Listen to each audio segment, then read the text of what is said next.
It's great to be here. And I suppose I've spent the last 10 years a little bit like this. And it's been super, super exciting. But I've just worked for two leaders. These are kind of the two leaders I've worked with over the last 10 years. And I've probably worked in the suddenly space, right, which is kind of my niche, which is helping growth companies go from kind of gradually, when they're in startup mode, to exponential growth, and working out through technology and through humans, basically, how you deliver against that need. So these two leaders are amazing. Greg is better, I just have to say it. Yeah, much better. But actually, they've both got something in common. And I wanted to kind of just share this with you, because the one thing I think they've got in common is that they have really, really challenged conventional wisdom. And conventional wisdom is something that just sometimes limits our belief in what we can create in the world. I'll tell you a little bit story. When I was the country manager for the UK for Tesla, I went to pick up an award at the BBC on Top Gear, and I was sat next to the CEO of a large car company. I won't tell you who they are, but they were just basically in disbelief that Tesla was going to be able to disrupt the market. In fact, they laughed at me when I said we weren't going to have dealerships and we were going to try and kind of like put products into tents in the port in Southampton and hand over very expensive cars without any cost. And I think the story to take away from that is that actually Tesla did do it, right? You know, it's one of the highest growing car companies in the world.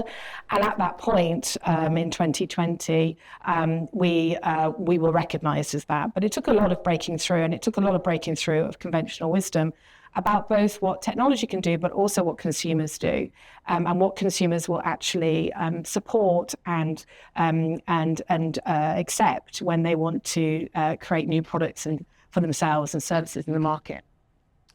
So a little bit about growth. So, I think our imagination of how fast we can grow is sometimes extremely limited. During my time at Tesla, I think we went from, in Europe, I was responsible for the growth in the Netherlands for the Model 3 distribution.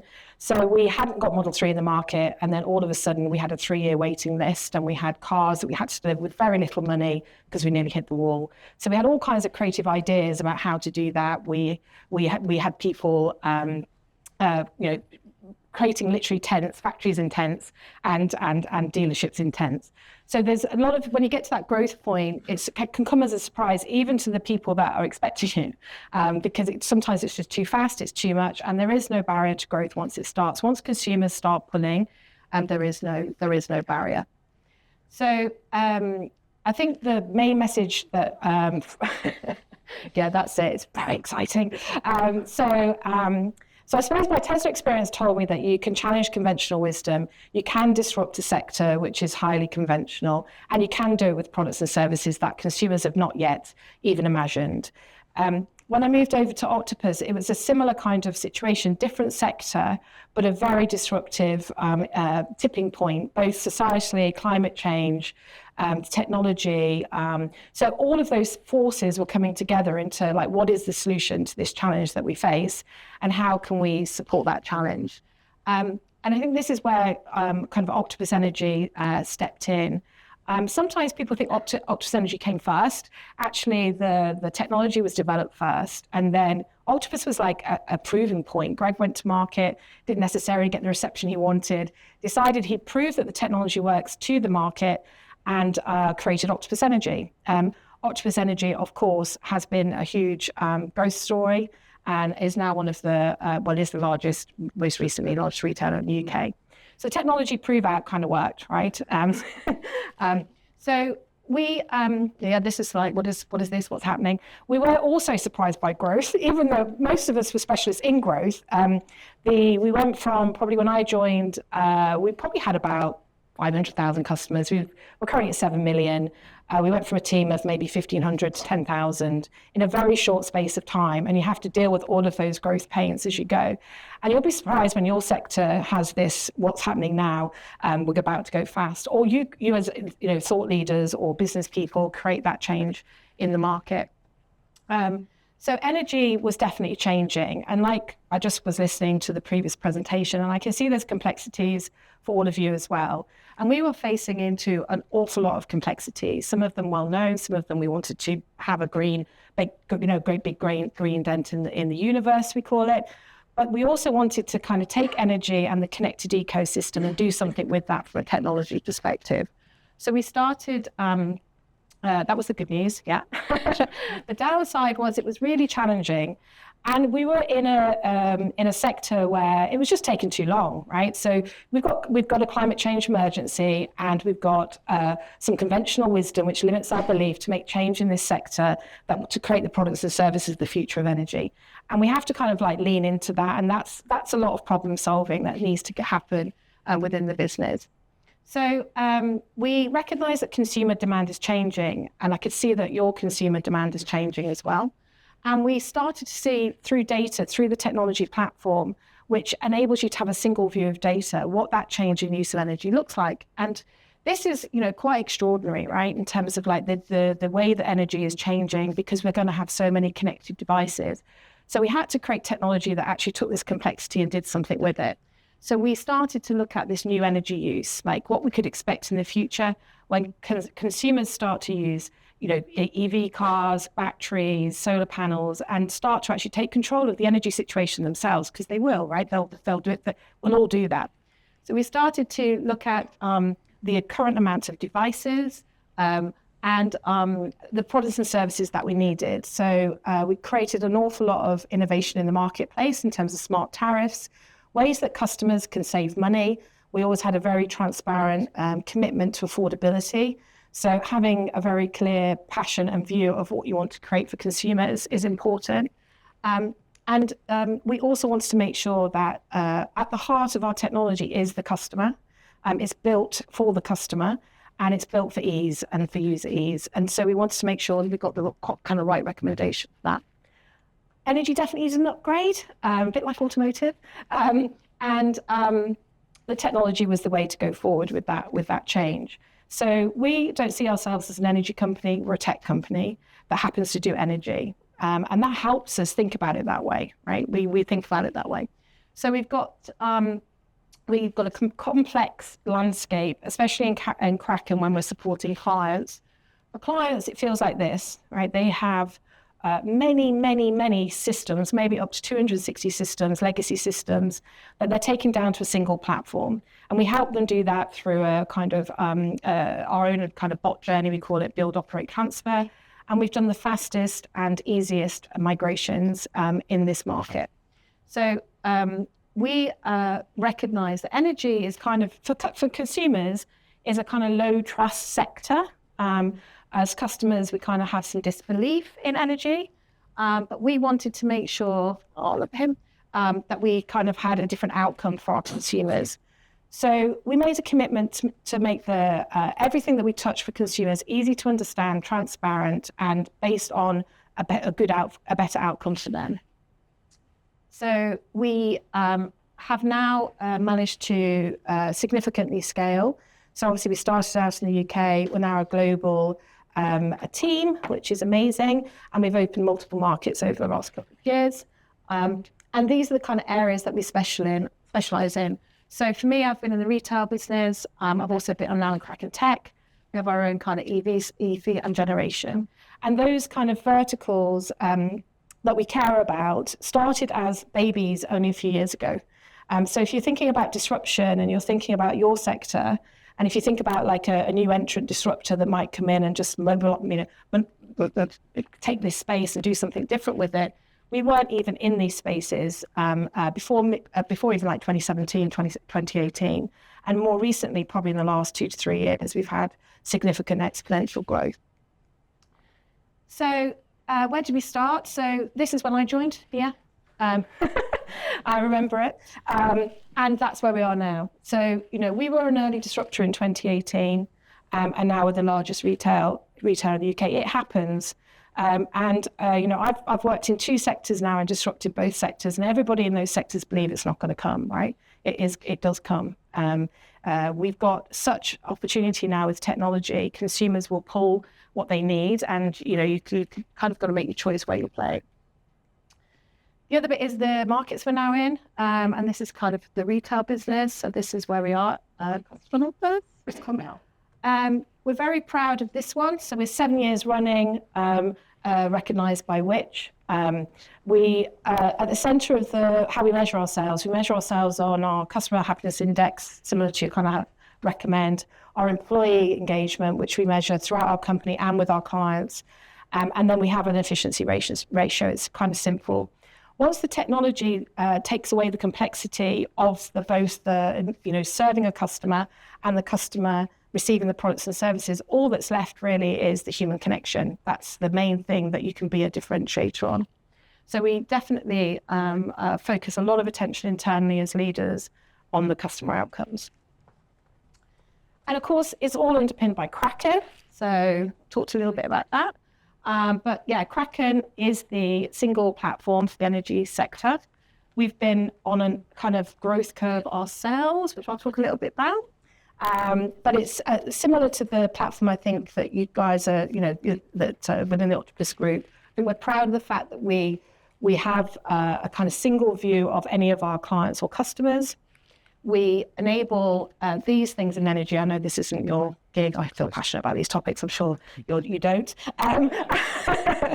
But we basically connect the energy the energy system and enable you to be able to have all of your energy needs served in one platform, whether that's sophisticated field technology for engineers or that's serving customers in terms of kind of their meters and how the billing's working.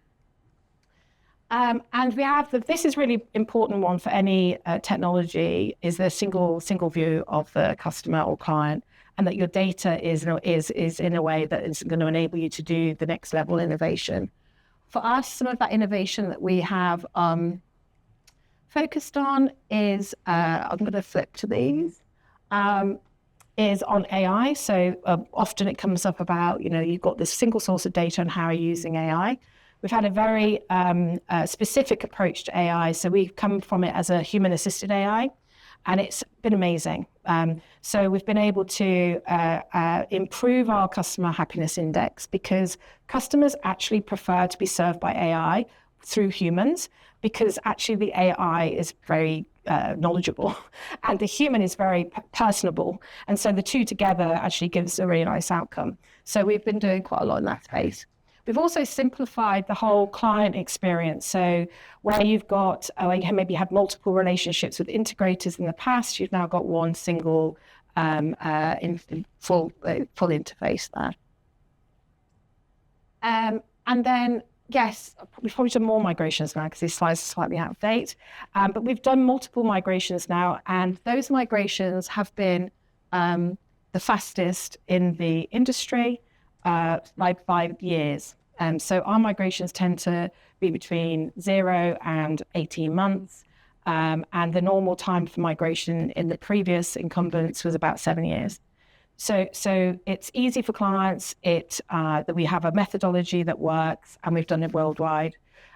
So these are some of our clients, some big names in energy, and more to come. And the value that they're getting from this change is significant. They'll give you kind of quotes about how they feel about the platform. And they start out with kind of like a tech relationship. I want to be more efficient. We do create high levels of operational efficiency, probably similar to the platforms that you've been talking about today. But we also create a much stronger employee experience because the technology is really easy to use. And the end consumer is happier because it's so easy. There's no kind of breaks and all the silos. So let's look at that. Yeah. So the other piece I just wanted to share with you is that the technology obviously creates an opportunity for human change. And we actually have a model which does human transformation and tech transformation in parallel. It's quite unusual. But we look at the energy sector was very siloed. So when you looked at organizational models, there was lots of departments and there was lots of passing of information, and there was lots of opportunities for the customer to drop between those departments and for lots of errors to happen. And then pile on the legacy systems with all the bolt-ons, and you had, spaghetti soup, and the customers were trying to find their way through that. So what we did was we created these autonomous teams. So we have a model which basically helps clients and Octopus, where our team leaders are the mini CEO of their business, because that basically can perform like a micro energy business, because they can see all the data, they can do all of the tasks. They can actually run their own energy company, but they can serve maybe 60 to 80,000 customers with that experience. And what we found with this operating model is, one, because you can do every task within that model, it's far more efficient. But more than that, it's hugely empowering for people, and they have huge levels of autonomy, and they have a huge connection with the customer base that they're serving, because they're familiar with the customers that they're serving, and they'll build relationships with them. So we created kind of a new ops model. So no more silos and no more problems. And then in terms of kind of our clients and how technology can transform what clients that have got, EDF are very impressive in terms of service before Kraken and after Kraken. They cared about their customers. They've got huge ambitions to do more for them. But what happened for them was that the technology enabled them to just kind of completely simplify their business and think about the future products and services that they wanted to provide, and get to those at pace, which is kind of what the technology opens up. This is a client where we've kind of increased their NPS.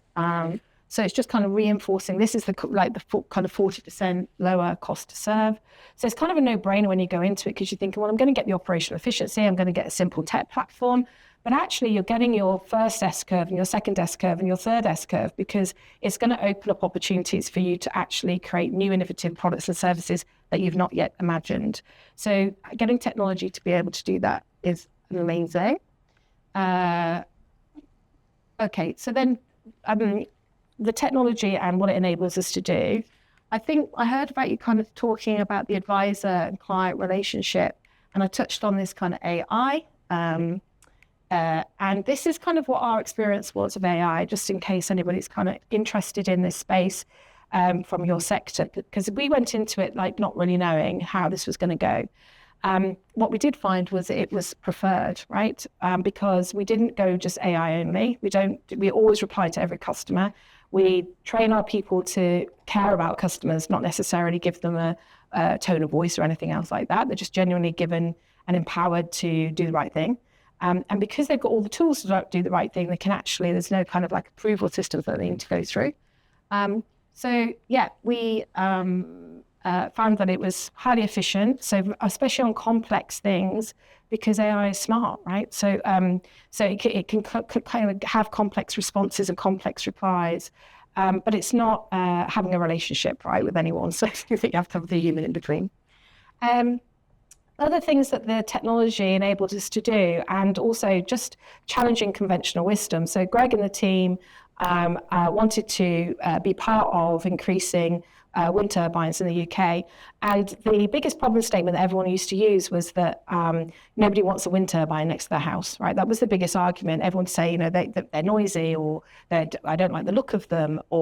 So the team did a lot of research with people, with the government, in actually how do people actually feel about wind turbines? And actually, consumers don't mind wind turbines as long as they're getting value from it, right? As long as if there's a wind turbine in their community, then they can be part of that. And so they created, they kind of looked at all the postcodes and created something called Fan Club. And the consumers, and we called it your Tinder, and your Winder. It was something that was kind of quirky, but actually now the wind turbines are actually kind of Octopus branded, and they've got a green light on them. And when the wind blows really, really fast, all the customers know they can switch on all of their devices, and they get free energy, right? So it's all win-win. So when you've got the technology that enables you to use the data to create the products and services of the future, you can have fun like this, right? People want to have a relationship with companies now. Mostly people partner with companies because they believe in their ethics, they trust them, and they kind of want to be part of something that they care about. So that was interesting. The other bit we did was, I remember Greg talking about he's going to build a house in a warehouse. And I was like, what did you say? build a house and a warehouse. And he did build a house and a warehouse in Slough. And the reason why he built a house and a warehouse is he wanted to create the zero energy home.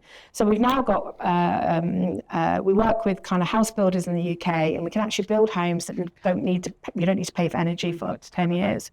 And that's huge, right? That's one way that we can get out of the problem that we're trying to solve, which is how do we accelerate our way to decarbonisation, but in a way that's attractive to consumers, that we all understand and that we get value from. So, and then the final piece was a kind of around EV and making sure that we are shifting. So we've got a kind of EV product, which if any of you drive a Tesla or electric vehicle, you're probably the same as my husband, 11:30, everything gets connected. The app starts charging.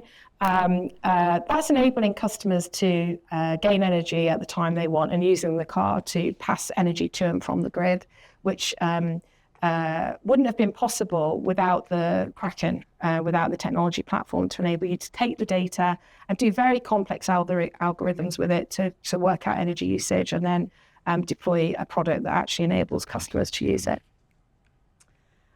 So that's a very complicated chart, couldn't explain to you.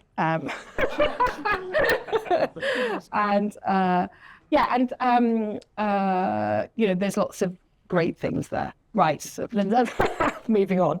I think the final thing I'd leave you with, and I know that I'm not from your sector, and I think I was quite excited about energy.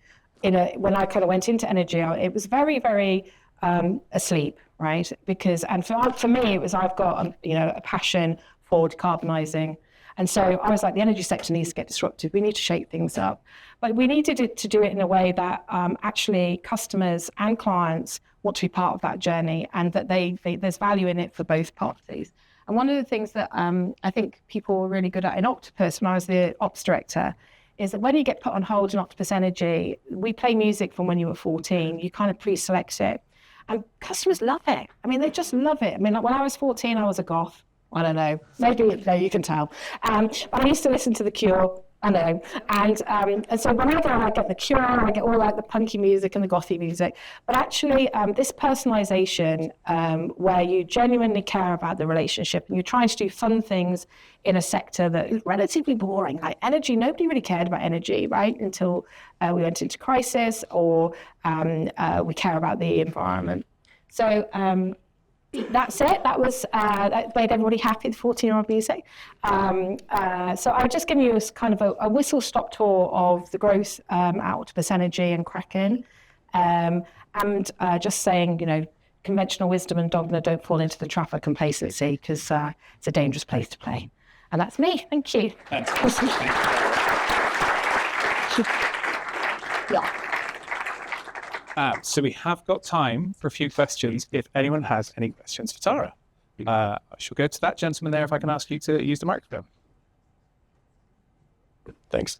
Is there any sort of sharing of technological approach and methodology between, say, Kraken and Sequel, or is it just sheer coincidence that you're part of the same Octopus family? I think there's I think Greg and Simon and others, like at a group level, definitely have a combined view of what they're trying to achieve. Ruth, for example, we would be close and we would kind of talk to each other about how things are happening, but the technologies aren't connected right now. But what an idea. Yeah, and that's definitely my experience. There's a lot of kind of shared knowledge and collaboration across the group. It's quite an open group, and if you want to know about something, there's probably someone in the Octopus group who knows a lot about that thing, and that's a really helpful family to be part of. This gentleman here has a question. Do you have a microphone somewhere? Thanks, Jay. Talking of tipping points, what I'm really intrigued by is, where's the tipping point where you actually invest in the technology? Do you wait to get the customers and see the customers and see the opportunity, or do you build it and hope they will come?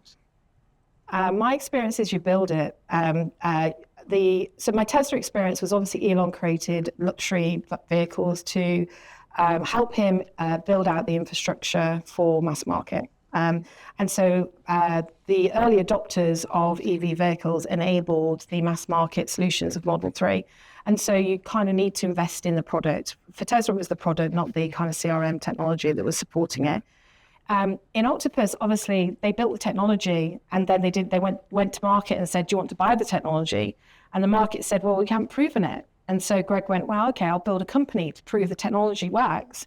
And he built Octopus Energy, and that's where Octopus Energy came from. So started small, and we worked with customers through the technology. The beauty of that is actually you're learning all the time because the technology is iterating, right? So the more customers come on, the different customers you serve, the more you learn through the technology, and the technology gets better and better. So I think you have to anticipate the disruption.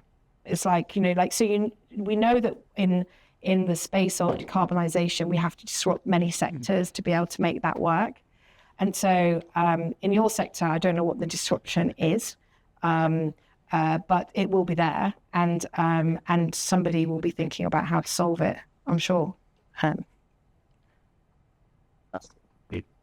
Can I ask a question? Oh, sorry. Can I ask a question? And thank you, by the way, for an amazing presentation and really showing us how much you can change things if you really want to. Having acknowledged that, can I turn to Dave and say, what's going to be the Kraken in our industry? That was Sackle. She didn't pick that up on the microphone.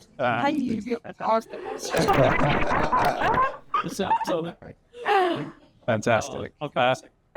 Any final questions from Tara before we... one here from Jeremy. Sorry, Jane. We're talking about a lot. I noticed from your slides that when you were a disruptor, OVO was a similar size, and they shot up, and then they sort of flattened out. What happened there? Yeah, so I think the energy crisis was another tipping point. So Octopus was always on its way through its service, so it was already getting recognised by Which, and we were doing a great job with customers.